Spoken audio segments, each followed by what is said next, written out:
والسلام على سيدنا وشفينا بالقاسم محمد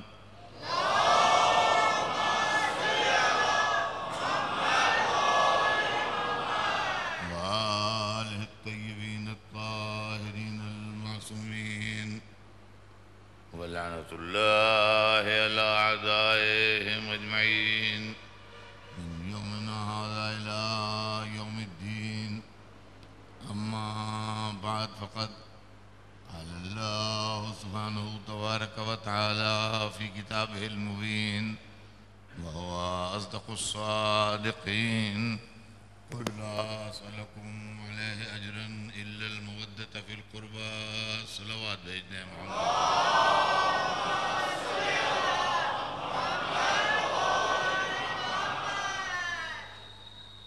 ارشاد پروردگار عالم ہے کہ ہمارے حبیب اپنی امت سے کہہ دیجئے کہ میں تبلیغ رسالت کے سلسلے میں کوئی بدلہ نہیں چاہتا، کوئی اجر نہیں چاہتا، کوئی کمپنسیشن نہیں چاہتا، صرف اپنے قرابت داروں کی محبت چاہتا ہوں. عزیزان گرامی، دنیا کا سارا نظام محبت پر چل رہا ہے اور کائنات کی زندگی محبت ہے. محبت جتنی جتنی بڑھتی جائے گی اتنا اتنا اچھائیاں بڑھتی جائیں گی، اور نفرت جتنی جتنی بڑھتی جائے گی اتنا اتنا برائیاں جنم لیتی جائیں گی. محبت کی وجہ سے اس کائنات کا نظام چل رہا ہے. ہر انسان جتنے یہاں بیٹھے ہیں، یہ مجمع بہت کم ہے، پوری دنیا جمع ہو جائے اور ساری دنیا کے انسان کسی بہت بڑے میدان میں اکٹھا ہو جائے تو یہ سب کے سب انسان پروردہ آغوش محبت ہیں. اگر ماں کی محبت نہ ہوتی تو پل بڑھ کے ہم یہاں تک نہ آتے. محبت ہی کی وجہ سے پورا نظام کائنات چل رہا ہے. مزدور اس لیے مزدوری کر رہا ہے کہ اس کے اپنے بچوں کو کھانا کھلانا ہے. رکشہ والا اس لیے رکشہ کھینچ رہا ہے کہ اس کو رات کو روٹی کھانا ہے. یا اپنی محبت میں، یا اپنی اولاد کی محبت میں، یا اپنے مذہب کی محبت میں، یا اپنے وطن کی محبت میں، یا اپنے قوم کی محبت میں، یا اپنے ملک کی محبت میں. بہرحال دنیا ایک بہت بڑا کارخانہ ہے اور اس کے اندر بڑی بڑی مشینیں چل رہی ہیں بہت زبردست، اور ان تب مشینوں کے درمیان جو الیکٹریسٹی ہے، کرنٹ ہے، وہ محبت ہے. اگر اس کو ہٹا لیا جائے تو ایک دم یہ کارخانہ رک جائے گا. اس کو زندہ رکھنے کے لیے محبت، جب تک محبت جتنی بڑھتی جائے گی اتنا دنیا میں اچھائیاں بڑھتی جائیں گی، نفرت جتنی بڑھتی جائے گی برائیاں بڑھتی جائیں گی. اللہ نے ہم کو اچھائیوں کی طرف دعوت دی ہے اور برائیوں سے روکا ہے. اسی لیے جو سب سے بہترین انسان گزرے ہیں ان کی محبت کا حکم دیا گیا ہے. کچھ نہیں چاہتے، صرف اہل بیت سے محبت چاہتا ہوں اور کچھ نہیں چاہتا. تمہاری محبت تو رسول اللہ نے زندگی بھر خدمت کی، جاہل کو عالم بنایا، بے دین کو دیندار بنایا، غیر مہذب کو مہذب بنایا، بدوؤں کو حکومت سنبھالنے والا بنایا، جو کچھ نہ جانتے تھے ان کو سب کچھ بتا دیا، اور سب کچھ دینے کے بعد جو کوئی انسان کسی کو آج تک نہ دے سکا وہ سب محمد نے اپنی امت کو دیا. اور سب کچھ دینے کے بعد اپنی امت سے بدلے میں محبت مانگی. جو ایسے نبی کو محبت نہ دے سکے خدا اسے جنت کیا دے گا؟ صلوات بھیجتے ہیں محمد وآلہ.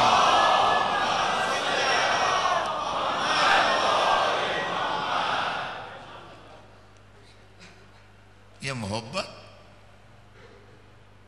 دنیا میں دو چیزیں ہیں، ایک کا نام ہے علم، ایک کا نام ہے فن.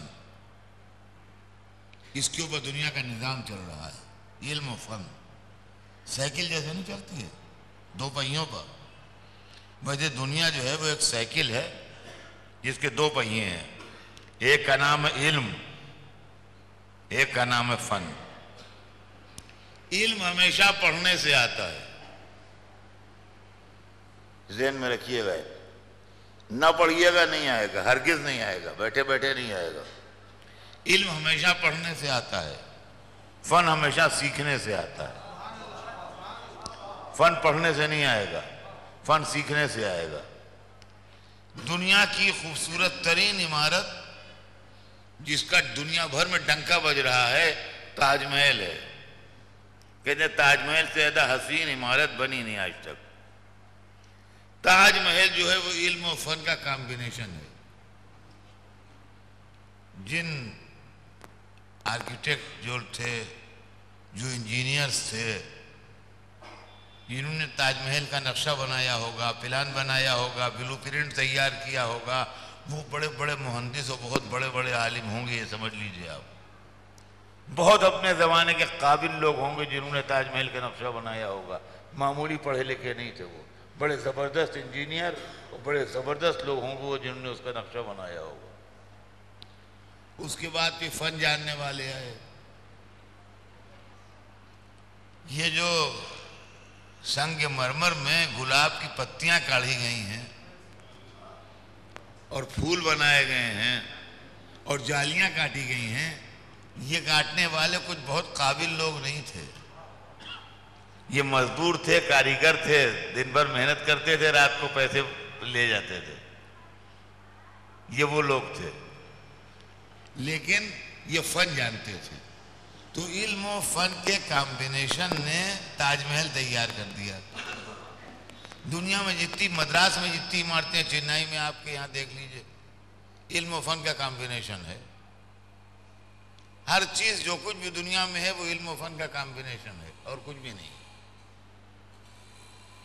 علم پڑھنے سے آتا ہے، فن سیکھنے سے آتا ہے۔ عزیزان گرامی، محبت نہ علم ہے نہ فن ہے، نہ پڑھنے سے آتی ہے نہ سیکھنے سے آتی ہے۔ نہ کوئی مدرسہ ہے جہاں محبت پڑھائی جاتی ہو، نہ کوئی کارخانہ ہے جہاں محبت سکھائی جاتی ہے۔ مگر محبت ہے بہت بڑی چیز۔ دیکھیے، ماؤں نے اپنی بیٹیوں کو پڑھایا بھی اور سکھایا بھی، اور باپوں نے اپنے بیٹوں کو پڑھایا بھی اور سکھایا بھی۔ لڑکوں کو جو چیزیں معلوم ہونا چاہیے وہ باپوں نے اپنے لڑکوں کو سکھائیں، لڑکیوں کو جو چیزیں معلوم ہونا چاہیے وہ ماؤں نے اپنی لڑکیوں کو سکھائیں، یہاں تک کہ لڑکا لڑکی جوان ہوئے، شادی کے لائق ہوئے، ڈھونڈ بھال کے اچھا گھرانہ کہیں شادی کر دی گئی، سال بھر کے بعد معلوم ہوا کہ ان کے یہاں خود نیا مہمان آنے والا ہے۔ اب ان کے گھر خود ایک مہمان آئے گا، بس 3-4 دن باقی ہیں اور 3-4 دن کے اندر نیا مہمان ان کے گھر میں داخل ہو جائے گا۔ آپ نے اتنے بیٹھے ہیں یہاں، میں انصاف سے بتاتا ہوں، بڈھے لوگ بھی بیٹھے ہیں اور ایسے بھی بیٹھے ہیں جو کئی بچوں کے باپ ہیں، ماشاءاللہ سے دادا ہیں۔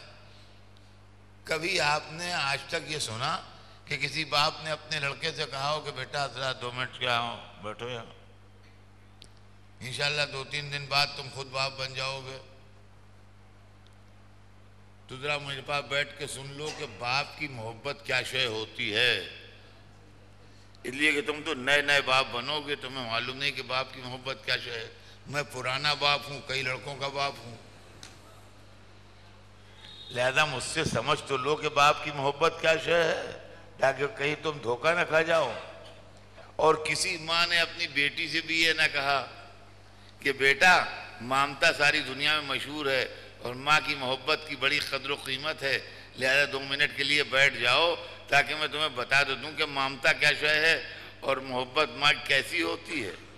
کسی ماں نے اپنی بیٹی کو محبت نہیں سکھائی، کسی باپ نے اپنے بیٹے کو محبت نہیں سکھائی، مگر تجربے نے یہ بتایا کہ جب کوئی لڑکا باپ بن گیا تو اس نے اپنے لڑکے کو ویسے ہی چاہا جیسے اس کے باپ نے اس کو چاہا، اور جب کوئی لڑکی ماں بن گئی تو اس نے اپنے بچے کو ویسے ہی پالا جیسے اس کی ماں نے اس کو پالا تھا۔ تو عزیزان گرامی، محبت نہ پڑھائی جاتی ہے نہ سکھائی جاتی ہے، نہ علم ہے نہ فن ہے۔ اب جو لوگ محبت اہل بیت کے لیے کتابوں کے حوالے پوچھتے ہیں،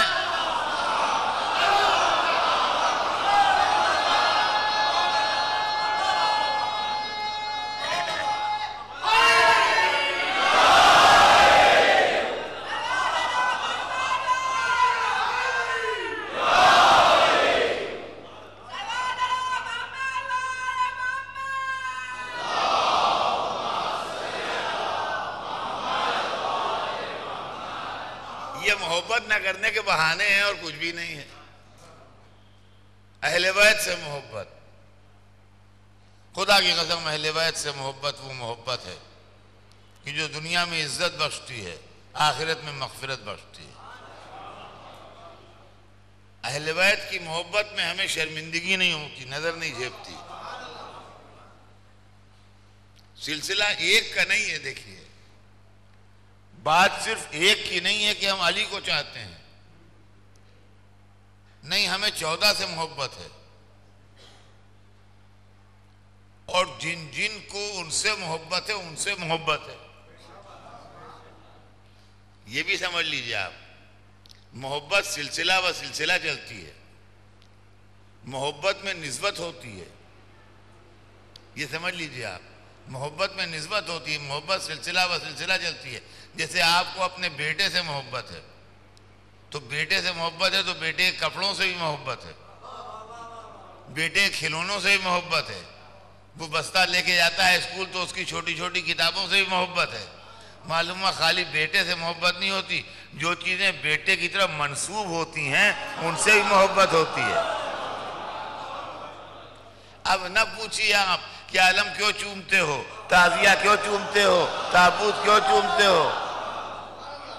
یہ محبت کی محبت ہے. عباس کا عالم، حسین کی زری، علی اصغر کا جھولا، یہ کا جو ہے ایک نسبت ہے، اس سے محبت پھیلتی ہے آگے اور آگے چلتی رہتی ہے. تو عزیزان گرامی، دنیا میں جو کچھ ہے وہ محبت ہے. اور میں انشاءاللہ اور بھی مجلسیں مجھے پڑھنا ہے، میں اسی موضوع محبت کے اوپر مجلسیں پڑھوں گا آپ کے سامنے. لیکن آج تو صرف مجھے اتنا عرض کرنا ہے کہ محبت ہماری ایک سے نہیں ہے، محبت ہماری علی سے، اور علی کے بعد نسل علی میں جتنے علی ہوتے چلے آ رہے ہیں سب سے محبت ہے. چنانچہ آج کی رات بھی ایک علی کا تذکرہ ہے. خدا کی قسم یہ گھرانہ بھی عجب ہے جہاں یا کوئی محمد ملتا ہے یا علی ملتا ہے، یا محمد ملتا ہے یا علی ملتا ہے. اور آج کی شب بھی مخصوص ہے ایک علی کے ساتھ، اور وہ بھی علی ہے جس کی مثال تاریخ عالم و آدم میں نہ ملے گی.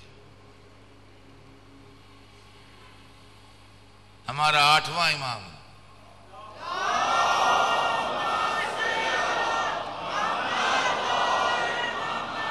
امام سامن زامن علیہ السلام،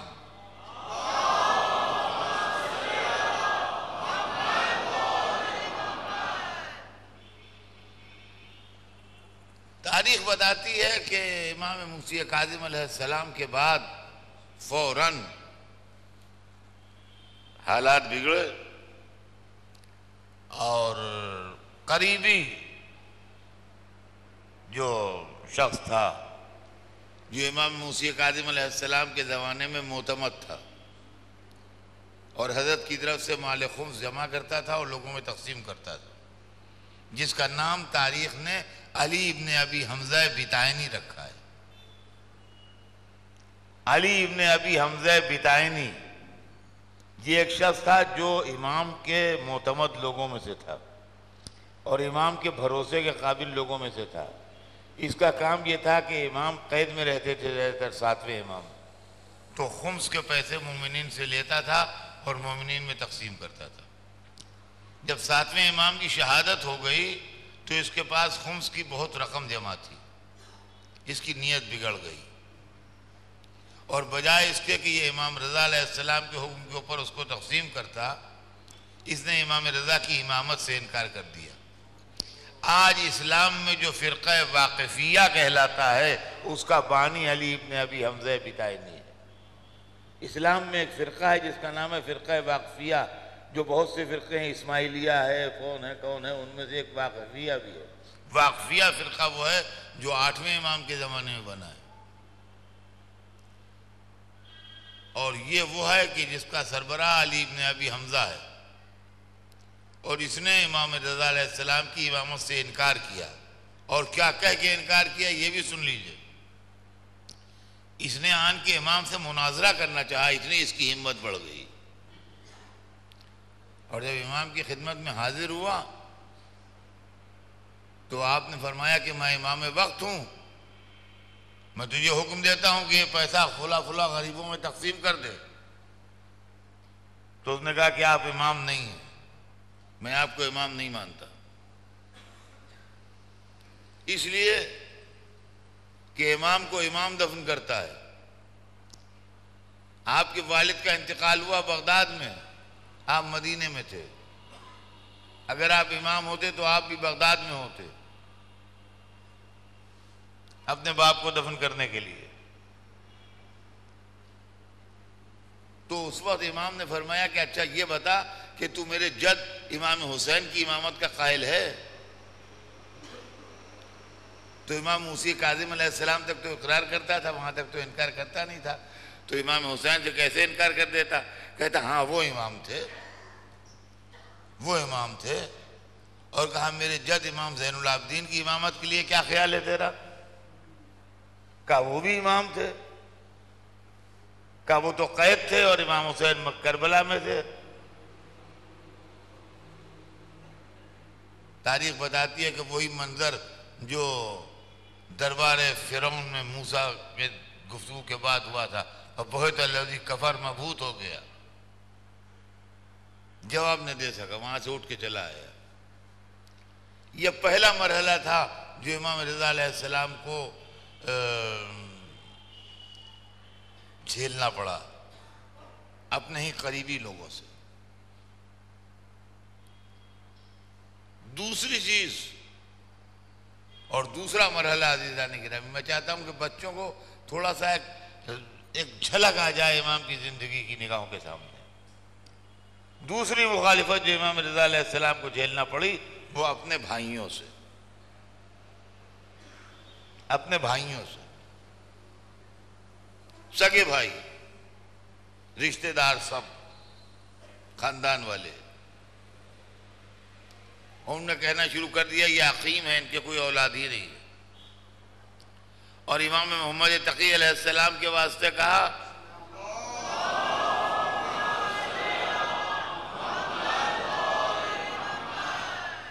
کہ یہ ان کی اولاد نہیں ہے، یہ کسی اور کی اولاد ہے۔ سوچیا کس قدر کرب کی منزل گزری ہوگی امام کے اوپر ہمارے۔ اور آخر میں فیصلہ یہ ہوا کہ عرب کے جو مشہور قیافہ شناس ہیں، جو قیافے سے یہ اندازہ لگاتے ہیں کون کس کا بیٹا ہے، کون کس کا بھائی ہے، صورت دیکھ کے، رفتار دیکھ کے، چلنا پھرنا دیکھ کے، وہ بلائے جائیں اور وہ فیصلہ کریں تو ہم مانیں گے، ورنہ ہم نہیں مانیں گے۔ چنانچہ ایک باغ میں نشست ہوئی، سارے خاندان والے عمدہ کپڑے پہن کے بیٹھے، اپنے پہلو میں امام محمد تقی علیہ السلام کو اچھے کپڑے پہنا کے بٹھایا گیا، اور امام رضا سے کہا گیا کہ آپ یہاں نہ بیٹھیے۔ امام رضا کو ایک مزدور کا لباس پہنا کے کہا کہ آپ باغ میں مزدوری کیجئے، جیسے مزدور کام کرتا ہے اس طرح کام کیجئے۔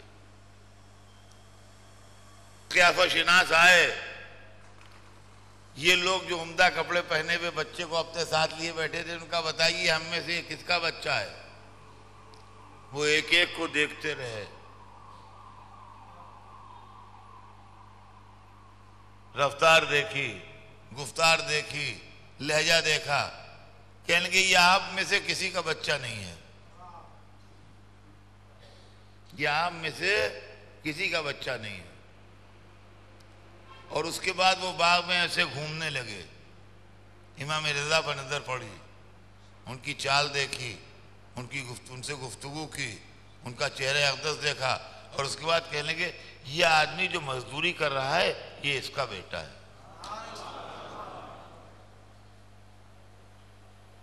یہ میں آپ کو بتاتا ہوں امام رضا کے وہ مصائب ہیں جو انہوں نے اپنی زندگی میں جھیلے ہیں۔ سگے بھائی، قریبی رشتہ دار اس طرح کی حرکتیں کر رہے ہیں، سوچیے آپ آدمی کا کلیجہ خون ہو جائے گا۔ یا عزیز اور رشتہ دار یہ حرکتیں کر رہے ہیں۔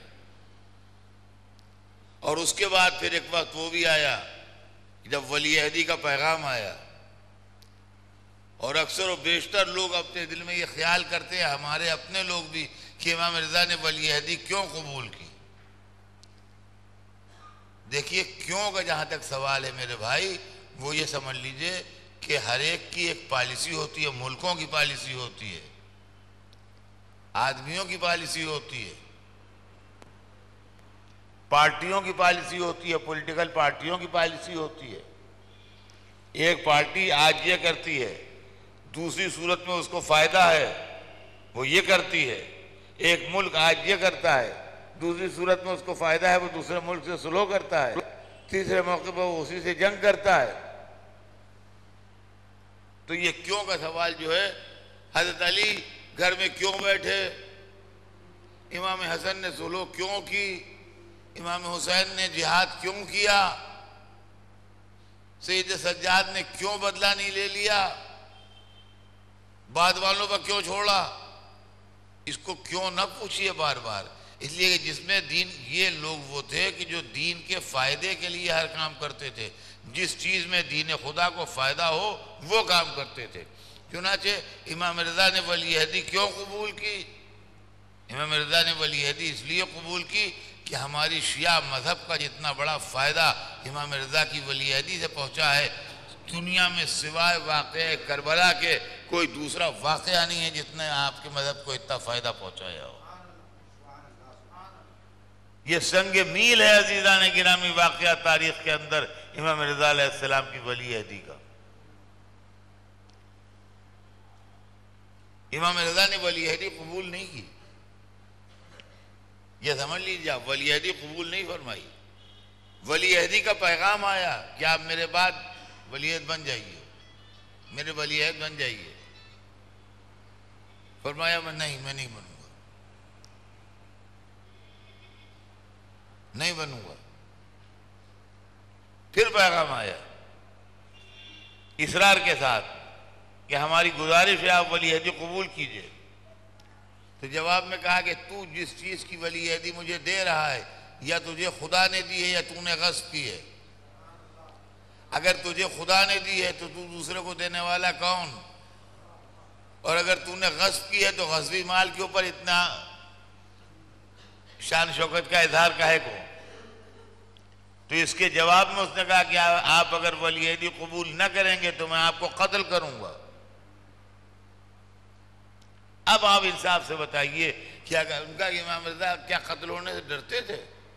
امام رضا قتل ہونے سے ڈرتے نہیں تھے، لیکن کربلا میں سوال بیعت تھا جس پر حسین نے اپنی گردن کٹا دی۔ اگر سوال ولی عہدی پر امام رضا اپنی گردن کٹا دیتے تو ساری دنیا کہتی ارے صاحب ان لوگوں کوئی ٹھکانے ہی نہیں ہے، وہ تو اپنی حکومت دے رہا ہے، یہ لڑنے پر تیار ہے۔ آپ سوچئے تو صحیح، یہ ہر ایک یہ کہتا ہے کہ وہ تو اپنی حکومت دینے کے لیے تیار ہے، آپ کو کیا آئیے میرے بعد بیٹھ کے بادشاہت کیجئے آپ یہاں، اور آپ اس سے لڑنے پر تیار ہیں، اپنی جان دیے دے رہے ہیں۔ صاحب یہ کیسے لوگ ہیں؟ تو یہ کہہ کے چلے مدینے سے کہ تیری حکومت مجھے ملے گی نہیں۔ کون کہتا ہے ولی عہدی قبول کر لی؟ کہا تیری حکومت مجھے ملے گی نہیں، اس لیے کہ میری عمر تیری عمر سے کم ہے، تیری زندگی میں میری وفات ہو جائے گی، لیکن میں آ رہا ہوں اس لیے کہ تیرا اسرار ہے۔ تاریخ بتاتی ہے کہ امام رضا علیہ السلام چلے، اور عزیزان گرامی امام رضا علیہ السلام کا یہ سفر جو مدینے سے خراسان تک ہوا ہے، اس نے آپ کے مذہب کو جتنا بڑا فائدہ پہنچایا ہے، جیسا کہ میں نے ابھی آپ کے سامنے عرض کیا کہ لینڈ مارک ہے، یہ سنگ میل ہے، اس سے بڑا فائدہ کسی اور واقعے نے پہنچایا ہی نہیں سوائے واقعہ کربلا کے۔ اس لیے کہ امام رضا علیہ السلام کو دیکھ کے ایران چینج ہو گیا۔ عرب میں تعصب تھا، عرب میں قبائلی نفرتیں تھیں، عرب میں آپسی دشمنیاں تھیں، ایرانی اس سے خالی تھے بالکل، ان کے اندر وہ عربوں والا تعصب نہیں تھا اماموں سے اور خاندان رسالت سے۔ انہوں نے کردار دیکھا، اور جب کردار دیکھا تو ان کا دل کھنچ گیا امام کی طرف۔ یہ آج جو ایران میں تشیع ہے اور جگہ جگہ سے تشیع پھیلا ہے، یہ تمام کا تمام امام رضا علیہ السلام کے اس سفر کا نتیجہ ہے جو آپ نے ولی عہدی کے سلسلے میں خراسان میں کیا تھا. اور عزیزان گرامی اس کے بعد وہاں سے لے کے ہمارا مذہب پھیلا ہے. چنانچہ میں آپ اس کو ہندوستان میں بیٹھ کے یا چنئی میں بیٹھ کے لکھنؤ میں بیٹھ کے کسی جگہ بیٹھ کے آپ دیکھ سکتے ہیں کہ وہ خاندان پرانے ان کا آپ کے بزرگ کہاں سے آئے؟ ان کا ہمارے بزرگ شیراز سے آئے ہیں، سید ہیں، مومن ہیں، محب اہل بیت ہیں، شیراز سے آئے ہیں. آپ کہاں سے آئے ہیں؟ ان کا ہمارے بزرگ اصفہان سے آئے ہیں. آپ کا ہمارے بزرگ سبزوار سے آئے ہیں. آپ کون ہیں؟ ان کا ہمارے بزرگ نشاپور سے آئے ہیں، ہمارے بزرگ قم سے آئے ہیں. سوال یہ ہے آپ لوگ سادات مومنین، آپ کو نشاپور سے اور خراسان سے اور اصفہان سے اور شیراز سے لینا دینا کیا ہے بھائی؟ آپ کا وطن تو عربستان تھا. آپ مکے سے آتے، مدینے سے آتے. یہ شیراز سے اور اصفہان سے اور نشاپور سے اور خراسان سے اور قم سے یہ کہاں سے آ رہے ہیں آپ کے بزرگ؟ آپ سمجھیے کیا ہے. شیعہ مذہب کو فائدہ یہ پہنچایا ہے کہ جب امام رضا علیہ السلام ایران تشریف لے گئے، ایران پہاڑی ملک ہے، مشکل راستے ہیں، لوگوں نے قبول کیا اس مذہب کو جو امام نے پیش کیا ان کے سامنے، امام کی مسلک کو قبول کیا. نتیجہ یہ ہوا کہ امام کو تو سال بھر کے بعد زہر دے دیا گیا اور امام تو شہید ہو گئے. لیکن دل میں وہ محبت بیٹھی رہ گئی امام کی جس نے ان ایران والوں کو محب اہل بیت بنا دیا.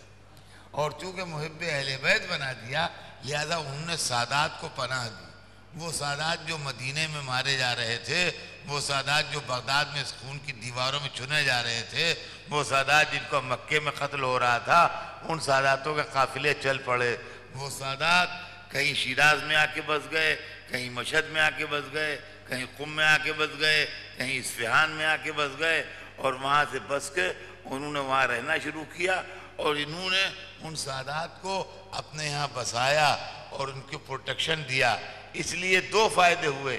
ایک طرف تو سیدوں کی جان بچی اور دوسری طرف جو نان سید ایرانی تھے ان سیدوں کی صحبت کی وجہ سے اور ان کے علم کی وجہ سے اور ان کے رسول اللہ سے رشتہ داری کی وجہ سے ان کے بعد بھی علم آیا، دین آیا، شریعت آئی، مذہب آیا. یہ فائدہ ان کو پہنچا، دونوں طرف فائدہ پہنچا. ایک طرف جان بچی اور ایک طرف مذہب کا فائدہ پہنچا. یہ امام رضا علیہ السلام کے سفر نے فائدہ پہنچایا. اور اسی سفر میں ایک واقعہ ایسا گزرا تاریخی کہ جب نشاپور سواری پہنچی ہے تو ہزاروں قلم دعوات لیے ہوئے راویان حدیث. میں کہوں گا میرے مولا مرحبا، کم از کم آپ کی بات سننے کے لیے قلم دعوات آ تو گئے. ہمیں تو اس رسول پر رونا آتا ہے جس کو وقت آخر قلم دعوات نہ ملا. امام رضا علیہ السلام ناقے پر سوار تھے، ناقے پر سوار تھے. ہماری تھی، ہماری کا پردہ الٹا، یہاں سے وہاں تک مجمع بھرا ہوا. چہرہ اقدس کا نور دیکھ کے، چہرہ اقدس کا جمال دیکھ کے، شان دیکھ کے ہر ایک کو رسول اللہ کی یاد آئی، ہر ایک کو علی ابن ابی طالب کی یاد آئی. روایت بتاتی ہے پہلا رد عمل جو ہوا امام کا نقاب الٹنے اور پردہ الٹنے کے بعد ہماری کا کہ مجمع ڈاڑھیں مار مار کے رونے لگا. کچھ امام بولے نہیں، کچھ فرمایا نہیں، محض زیارت کر کے مجمع رو رہا تھا. بے تحاشا مجمع رو رہا ہے امام کی زیارت کر کے. اور جب ان کے گریے میں افاقہ ہوا تو ان میں سے جو راویان حدیث تھے خاص وہ آگے بڑھے، انہوں نے ہاتھ جوڑے، کہا یا ابن رسول اللہ، ہم آپ کی زبان سے کوئی حدیث سننا چاہتے ہیں. تو اس وقت حدیث سلسلے تو ذہب ارشاد فرمائی حدیث سلسلۃ الذہب، سلسلۃ الذہب کا مطلب ہے سونے کی زنجیر. سلسلہ کہتے ہیں عربی زبان میں زنجیر کو، ذہب کہتے ہیں عربی زبان میں سونے کو. سلسلۃ الذہب مانے سونے کی زنجیر. یعنی اس حدیث کے اندر جو کڑیاں ہیں ان میں کوئی سوائے معصوم کے ہے ہی نہیں، غیر معصوم ہے ہی نہیں کوئی. فرمایا مجھ سے میرے بابا نے فرمایا، ان سے ان کے بابا نے فرمایا، ان سے ان کے بابا نے فرمایا، ان سے ان کے بابا نے فرمایا. سلسلے کو مولا علی تک پہنچایا. ان سے رسول اللہ نے فرمایا، ان سے جبرائیل نے آ کے کہا کہ اللہ ارشاد فرماتا ہے کہ لا الہ الا اللہ حصنی ومن دخل حصنی امن من عذابی. لا الہ الا اللہ میرا قلعہ ہے اور جس نے لا الہ الا اللہ کہا وہ میرے عذاب سے محفوظ ہو گیا. راویوں نے لکھنا شروع کیا حدیث کو، سلسلۃ الذہب کی حدیث لکھی گئی. اور جب لکھ لی تو امام نے ہماری کا پردہ ڈال دیا. میں ایک چند سیکنڈ کے لیے ہماری کا پردہ ڈالا اور اس کے بعد پھر الٹا. ابھی وہ مجمع اپنی جگہ سے ہٹانا تھا اور ابھی محو جمال امام تھے سب کے سب کہ ہماری کا پردہ الٹ کے چہرے اقدس باہر نکالا. فرمایا لیکن بشرطہا و شروطہا وانا من شروطہا. لیکن یہ بات جو میں کہہ رہا ہوں یہ شرط کے ساتھ ہے، ایک شرط کے ساتھ ہے اور کچھ شرطوں کے ساتھ ہے، اور میں ان شرطوں میں سے ایک شرط ہوں. ذرا دیکھیے گا بلاغت کلام میں امام دیکھیے گا. لا الہ الا اللہ جو کہا جس نے وہ عذاب سے محفوظ ہو گیا. لیکن کب عذاب سے محفوظ ہوا؟ بشرطہا و شروطہا، ایک شرط کے ساتھ اور کئی شرطوں کے ساتھ. معلوم ہے اس کے اندر کوئی معاملہ ایسا ہے جس میں ایک شرط اپنی نوعیت کی اکیلی شرط ہے اور کچھ شرطیں ایسی ہیں جو ملتی جلتی شرطیں ہیں. جو اپنی نوعیت کی اکیلی شرط ہے وہ اقرار رسالت محمد ہے، اور جو ملتی جلتی شرطیں ہیں وہ 12 اماموں کی امامت کا اقرار ہے.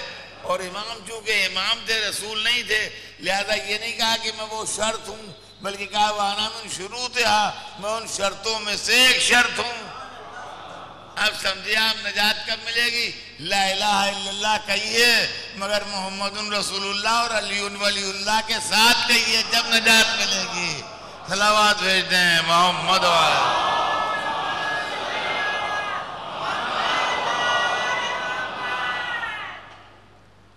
امام تشریف لائے اور تاریخ بتاتی ہے کہ بنی امیہ بنی عباس کا قومی رنگ سیاہ تھا اور بنی ہاشم کا قومی رنگ سبز تھا.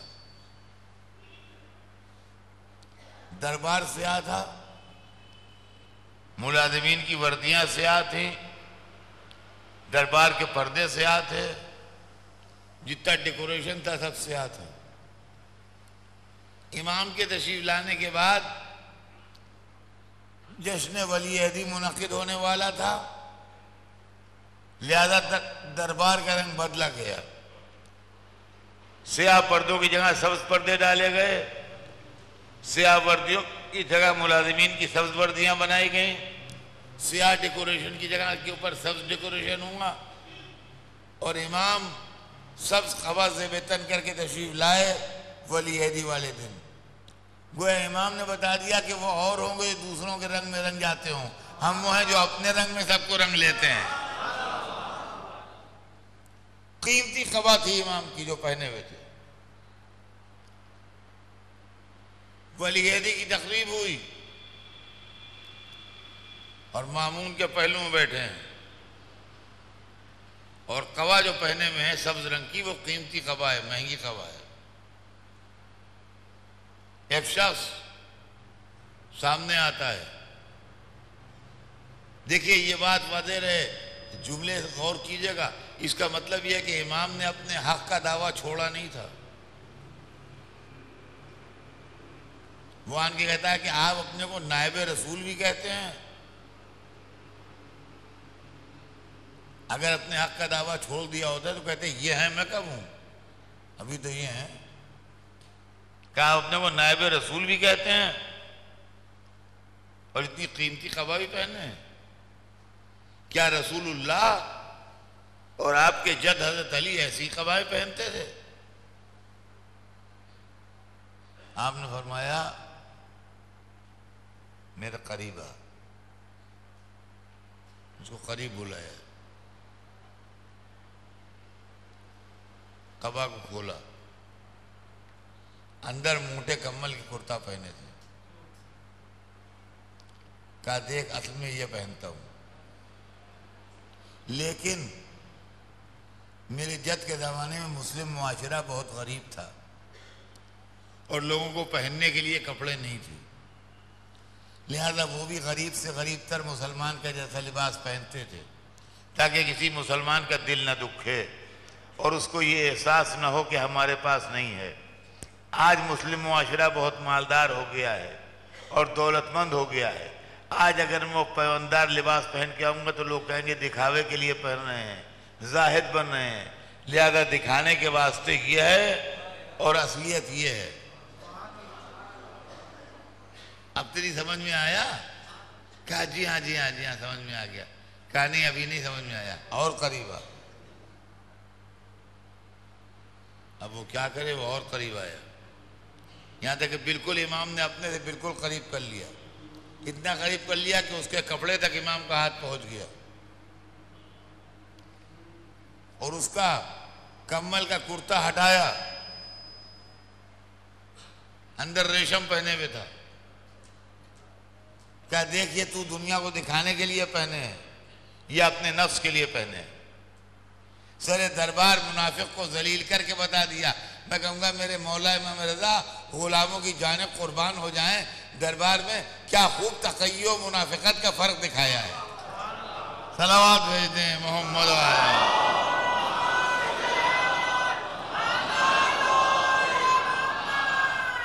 ولی عہدی کا دن گزرا، رات آئی. رات کو مامون رشید کی طرف سے امام کی دعوت تھی. ولی عہدی کی خوشی میں بادشاہ نے دعوت دی ہے، ڈنر دے رہا ہے. ڈنر کا لفظ بھی ہلکا ہے، وہ بینکویٹ کہلاتی ہے، شاہی دعوت. بادشاہ دعوت دے رہا ہے.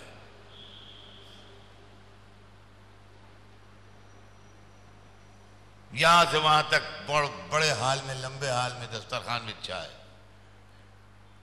بڑے بڑے سردار، بڑے بڑے فوجی افسر، بڑے بڑے روائل فیملی کے لوگ بیٹھے ہوئے ہیں کھانا کھانے کے واسطے. اعلیٰ درجے کے کھانوں کی سروس ہو رہی ہے اور ہر ایک کے پیچھے غلام ہاتھ باندھے کھڑا ہے، اس لیے کہ شاہی دعوت ہے. یہاں سروس کرنے کے لیے آدمیوں کی کمی نہیں ہے کہ 4 آدمیوں پر ایک آدمی سروس کر رہا ہو یا 8 آدمیوں پر ایک آدمی سروس کر رہا ہو. یہاں پر ہیڈ ایک آدمی سروس کرنے کے لیے کھڑا ہے. ہر آدمی کے پیچھے غلام کھڑا ہے ہاتھ باندھے ہوئے کہ کوئی چیز کی ضرورت ہو تو وہ فوراً لے آئے. اور صدر میں امام تشریف رکھتے ہیں. خدا کی قسم یہ تعلیمات اسلام ہیں. ہمارے اماموں کی زندگی تو کوئی دیکھے جنہوں نے صبح قیامت تک کے واسطے دنیا کو سبق دے دیے ہیں کہ ایک مسلمان کو اور ایک سچے انسان کو کیسا ہونا چاہیے اور تعلیمات رسالت کیا ہیں. غلام ہاتھ باندھے کھڑے ہیں سب. ایک مرتبہ امام تشریف فرما ہے، صدر میں کھانا رکھا ہوا ہے، ہر ایک امام کا ہاتھ دیکھ رہا ہے کہ آپ ہاتھ بڑھائیں کھانے کی طرف تو ہم بھی ہاتھ بڑھائیں، اور امام ہاتھ نہیں بڑھا رہے ہیں. جب اچھی خاصی دیر گزر گئی تو مامون بولا کہ ابن رسول اللہ کھانا نوش کیجئے، آپ ہی کے انتظار میں ساری محفل رکی ہوئی ہے، آپ نوش فرمائیں گے تو سب نوش فرمائیں گے. بس اسی کا انتظار تھا کہ وہ یہ کہے. وہ یہ کہے، بس جیسے ہی اس نے یہ کہا کہ اپنا رسول اللہ نوش فرمائیے، آپ کے انتظار میں ساری محفل رکی ہے، تو وہ غلام جو ہاتھ باندھے کھڑے تھے ان کی طرف دیکھ کے فرمایا، اور یہ لوگ؟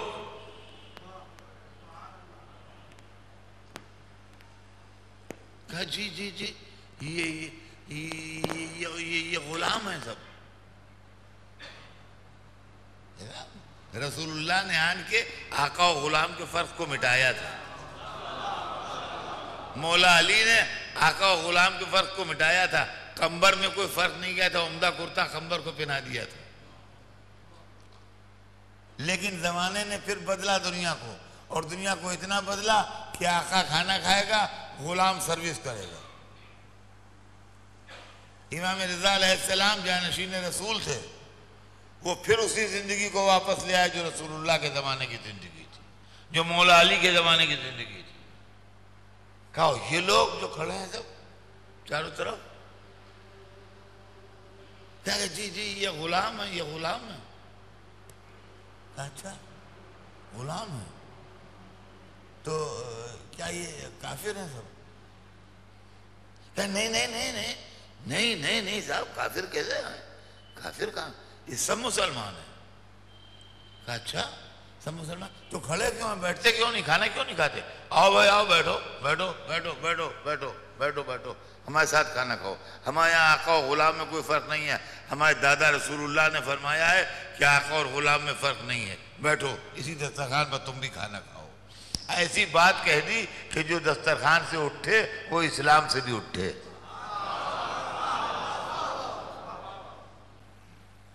رسول اللہ کا حوالہ دیا، کہا کہ ہمارے دادا نے، رسول اللہ نے، ہمارے جد نے یہ نہیں کہا کہ آقا الگ کھائیں گے غلام الگ کھائیں گے، آقا و غلام ایک ساتھ کھائیں گے، بیٹھو۔ ہر ایک کے پہلو میں غلام بٹھا دیا۔ خدا کی قسم دربار مامون میں جتنا زیادہ ذلیل کیا ہے ایرسٹوکریسی کو امام رضا علیہ السلام نے، اس کی مثال دنیا میں نہیں مل سکتی ہے، اس کی مثال دنیا میں نہیں مل سکتی ہے۔ ہر ایک کے پہلو میں غلام بیٹھا ہوا ہے، جو اس کی سروس کرنے کے لیے کھڑا تھا اب وہ اس کے پہلو میں بیٹھا ہے۔ اور اگر آپ کو برا لگ رہا ہو اٹھ کے جا رہے ہو تو اسلام سے اٹھ کے جائیے پھر۔ اب اس کے بعد لوگوں نے کیسے کھانا کھایا ہوگا، کیا کھانا کھایا ہوگا، اب خدا جانے کھانے نے ان کو کھایا کہ انہوں نے کھانے کو کھایا۔ مہاراج ہر ایک کے پہلو میں غلام بٹھا دیا اور اس طریقے سے بیٹھ کے انہوں نے کھانا کھایا۔ یہ امام رضا علیہ السلام تھے۔ مہمان خانہ تھا عالی شان،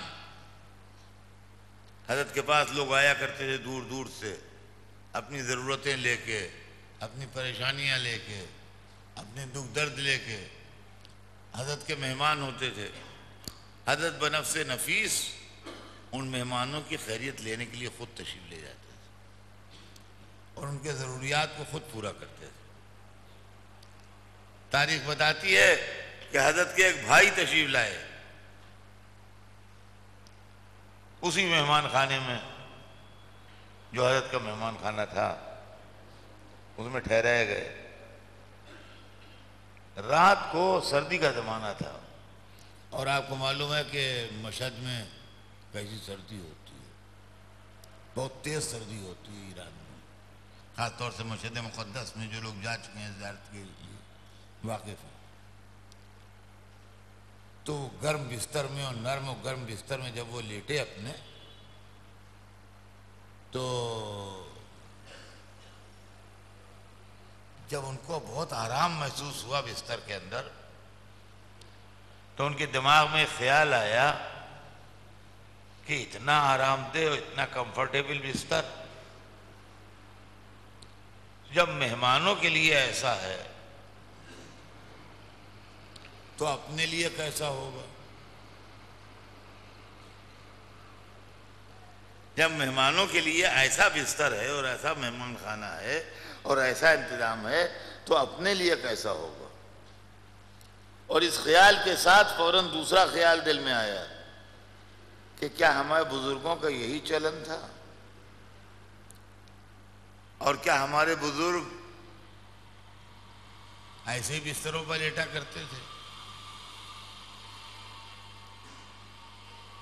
کیا ہمارے بھائی دولت و حکومت دیکھ کے بدل گئے اور وہ ایسے بستر پر آرام فرما رہے ہیں؟ یہ خیال دل میں آیا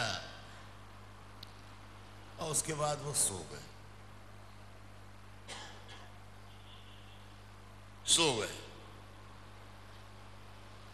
سویرا ہوا، امام نماز صبح سے فارغ ہو کے تعقیبات پڑھتے ہوئے اپنے مہمانوں کی خیریت کے لیے جاتے تھے۔ آپ مہمان خانے میں تشریف لے گئے، ایک ایک مہمان سے اس کی ضروریات کے متعلق سوال کیا، پوچھا، یہاں تک کہ بھائی تک پہنچے۔ جب بھائی تک پہنچے تو بھائی سے ان کے ضروریات کے لیے سوال کیا، ان کا نہیں بھائی میں بہت آرام سے رہا اور بہت سکون سے اور بہترین جگہ ہے۔ اور بھائی کا ہاتھ پکڑ لیا اور ہاتھ پکڑے ہوئے باتیں کرتے ہوئے اور مہمانوں کی خیریت پوچھنے لگے، لیکن بھائی کو ساتھ لے لیا۔ اچھا، کسی کو تعجب بھی نہیں ہوا کہ وہ بھائی ہیں، لہذا بھائی ساتھ چل رہے ہیں۔ یہاں تک کہ مہمان خانے سے سب کی خیریت پوچھ لی تو امام بھائی سے باتیں کرتے ہوئے ان کا ہاتھ پکڑے ہوئے ان کو مہمان خانے سے باہر نکال کر لائے، اور وہ کہتے ہیں کہ اس کے بعد میں نے یہ دیکھا کہ ایک گھر کا دروازہ چھوٹا تھا معمولی، اس کو کھولا، اس کے اندر داخل ہو گئے تو وہاں کچھ تھا نہیں، خالی تھا بالکل وہ گھر۔ اس میں ایک حجرے میں چلے گئے ہاتھ پکڑے ہوئے، تو وہاں ایک جگہ قبر کی ایسی کھودی ہوئی تھی، جیسے قبر، پوری قبر گہری نہیں، تھوڑی کم گہری، مگر جیسے قبر کھودی جاتی ہے اس طریقے سے قبر نما کھودی ہوئی تھی، اور اس کے اندر کنکر پتھر بچھے ہوئے تھے اور اس پر ایک چادر پڑی ہوئی تھی۔ جب وہاں لے گئے تو کہا بھائی رات کو اگر کبھی لیٹتا ہوں تو اس پر سوتا ہوں۔ وہ خیال جس نے رات کو آپ کو سونے نہیں دیا، دیکھیں یہ ہے امام کہ جس کو بتانے کی ضرورت نہیں ہے، اس کا علم اتنا حاوی ہے کہ اس کے دل کو ہر چیز کی خبر ہو جاتی ہے۔ رات کو جس چیز نے آپ کو سونے نہیں دیا اس کا جواب یہ ہے۔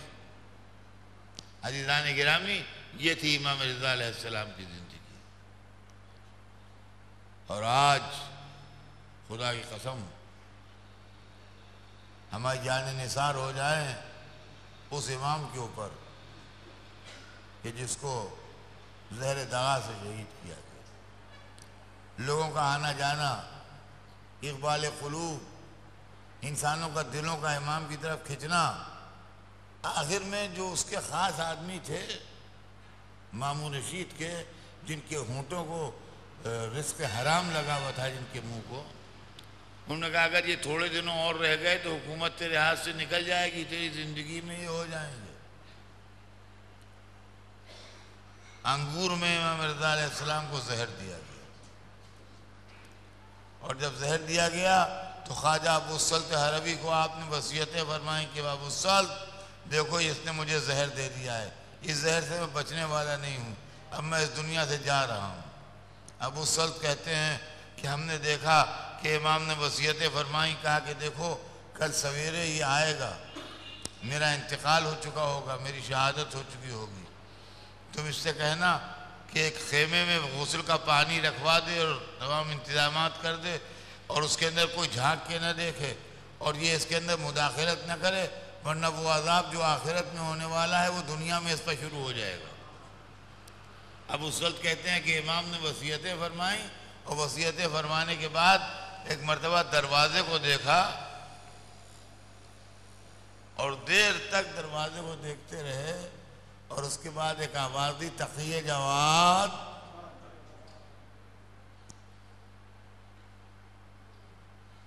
اب اس وقت کہتے ہیں کہ میں نے دیکھا کہ ایک نوجوان صاحبزادے نوعمر کم سن داخل ہوئے، یہ امام محمد تقی علیہ السلام تھے جو باعجاز مدینے سے تشریف لائے تھے اپنے بابا سے ملنے کے لیے، اور امام ان کو لیے ہوئے اپنے حجرے میں چلے گئے اور خاموشی کے ساتھ ان سے گفتگو کرتے رہے۔ اب کیا گفتگو کرتے رہے یہ نہیں معلوم، لیکن اب اس وقت کہتے ہیں کہ میں نے ان صاحبزادے کو دوبارہ اس وقت دیکھا جب امام کی میت کو ہم نے اس خیمے میں لے جا کے رکھا ہے جس خیمے میں غسل دینے کا انتظام تھا، تو بار بار پانی گرنے کی آواز آ رہی تھی، دعائیں پڑھنے کی آواز آ رہی تھی، اور اس کے بعد انہی نوجوان نے خیمے کا پردہ الٹا تھا، تو جب ہم اندر گئے ہیں تو میت تیار رکھی ہوئی تھی، کفن پہنایا جا چکا تھا، حنوط کیا جا چکا تھا، سارے مرحلوں سے گزر چکی تھی میت۔ اور اس کے بعد کہتے ہیں اب اس وقت کہ ہم نے ان نوجوان کو اس وقت دیکھا جب امام رضا علیہ السلام کی میت قبر میں اتاری جا رہی تھی۔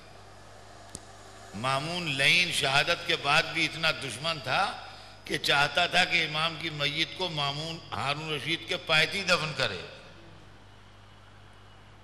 جو لوگ مشہد مقدس جا چکے ہیں وہ میری بات کی گواہی دیں گے کہ جتنے اور قبریں ہیں اماموں کی جہاں روضے بنے میں ہیں، قبریں قبے کے سنٹر میں ہیں،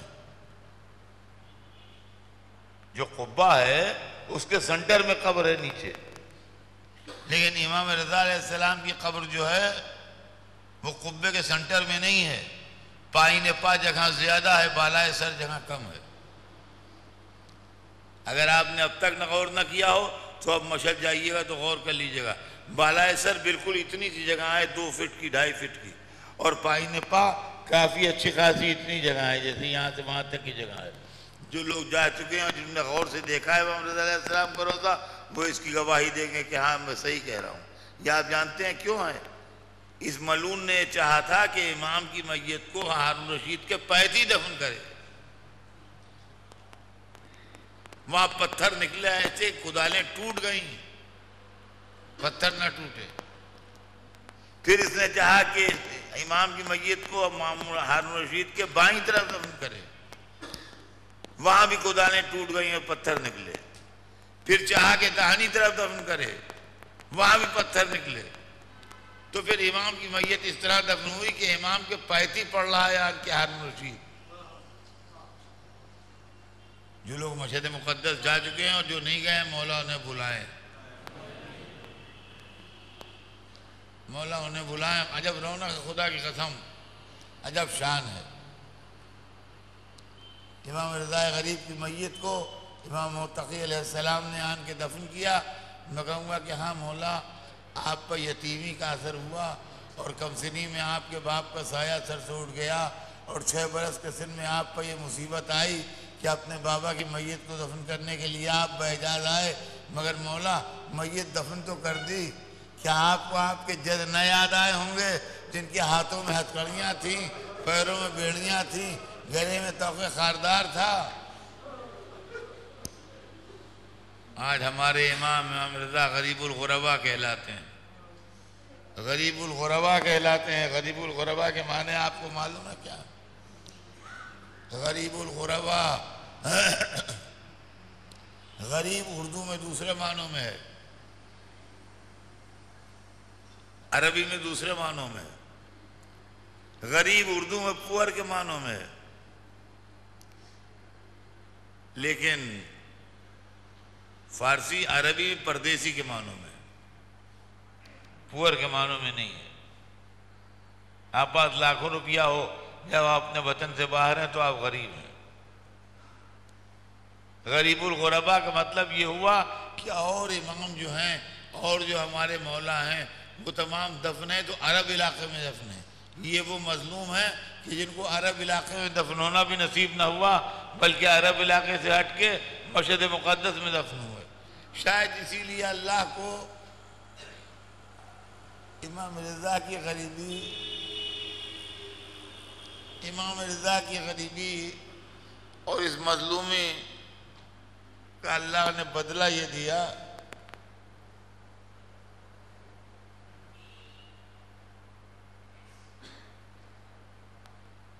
کہ امام رضا کے دل میں یہ خیال نہ آئے کہ میں دور ہوں، آج خدا کی قسم جو رونق امام رضا کے روضے پر ہے وہ رونق دکھائی نہیں دیتی. 24 آورس حرم کھلا رہتا ہے. 24 آورس حرم کھلا رہتا ہے.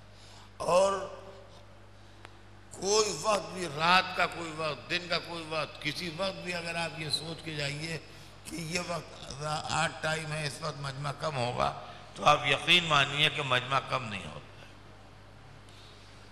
میں خدا کی قسم خود گواہ ہوں. نصف شب گزرنے کے بعد 12 ساڑھے 12 بجے رات کو 2 بجے دن سے برف باری ہو رہی تھی مشہد میں موجود تھا وہاں پر.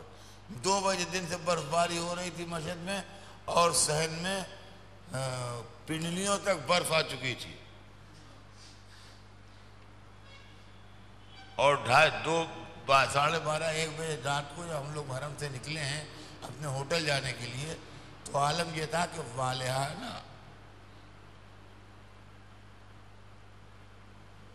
جیسے شمع پروانے آتے ہیں،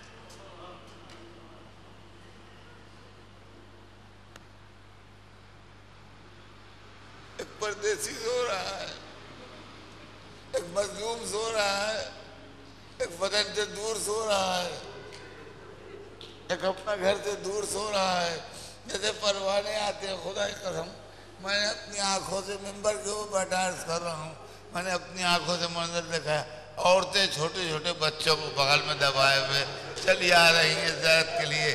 انویلڈ آدمی ویل چیئر میں بیٹھے ہوئے چلے آ رہے ہیں، بڈھے چلے آ رہے ہیں. یا امام رضا، یا امام رضا، امام رضا اتنے آ گئے آپ کے پاس.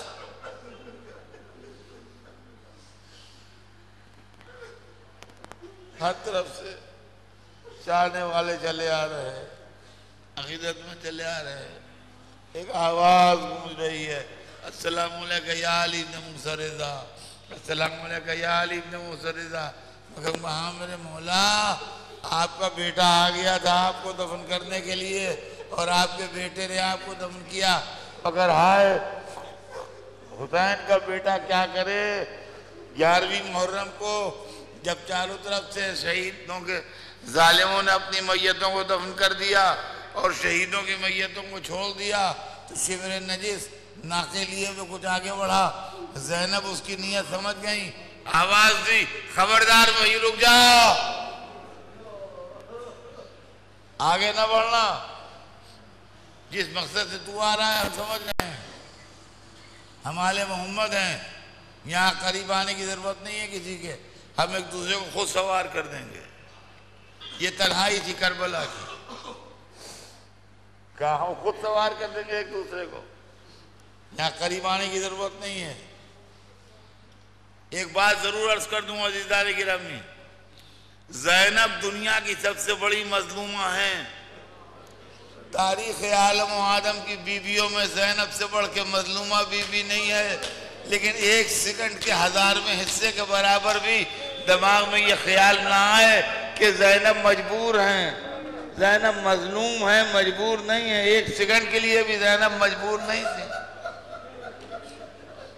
کہا خبردار کوئی نہ آئے، ہم ایک دوسرے کو سوار کر دیں گے. زانو خم کر کے بیٹھ گئیں اور آواز دینا شروع کی، ام کلثوم آؤ، لیلا آؤ، رباب آؤ، رقیہ آؤ. ایک ایک بی بی آتی گئی، کانپتی گئی، سوار ہوتی گئی. زینب کے زانوں پر قدم رکھ کے سوار ہوتی گئی. زینب اپنا فرض پورا کرتی گئی. حسین کے بعد تاریخ بتاتی ہے سب کے آخر میں ایک حبشی کنیز بچی. میں نے حبشی کنیز کا نام نہیں پڑھا کتابوں میں، اس لیے نام نہیں لے سکتا، مگر میرا دل کہتا ہے کہ کہیں یہ وہی تو نہیں تھی جس نے بچپن میں زینب کو پالا ہو. ایک حبشی کنیز بچی، وہ آن کے زینب کے سامنے کھڑی ہو گئی. ارے ایسی تو تھی جلال حیدر کرار کے سامنے آ کے کھڑی ہو گئی. وہ آن کے زینب کے سامنے کھڑی ہو گئی. کہا بیوی میں نہیں سوار ہوں گی آپ کے زانوں پر قدم رکھ کے، آپ سوار ہوئیے، میں زانوں خم کرتی ہوں، پھر میں بعد میں گھینچورا سے سوار ہو جاؤں گی. جیسے زینب سے اس نے یہ کہا، زینب نے اس کو سر سے پیر تک دیکھا، فرمایا میں حکم دے رہی ہوں سوار ہو جا. حویلی سے کنیز کی ہمت بھی ختم ہو گئی، وہ بھی کانپتی ہوئی سوار ہو گئی۔ اب زینب اکیلی تھی، ایک مرتبہ اٹھی، دریا کی طرف رخ کیا، کہا یا عباس انت الذی رکبتنی، اے بھیا عباس تم نے مجھے سوار کیا تھا۔ اے بھیا اب بہن کو سوار کرنے نہیں آؤ گے؟ اب جو دیکھا تو عباس تو نہ آئے، مگر سید سجاد دانو خم کیے بیٹھے تھے، پھوپھی اماں آپ سوار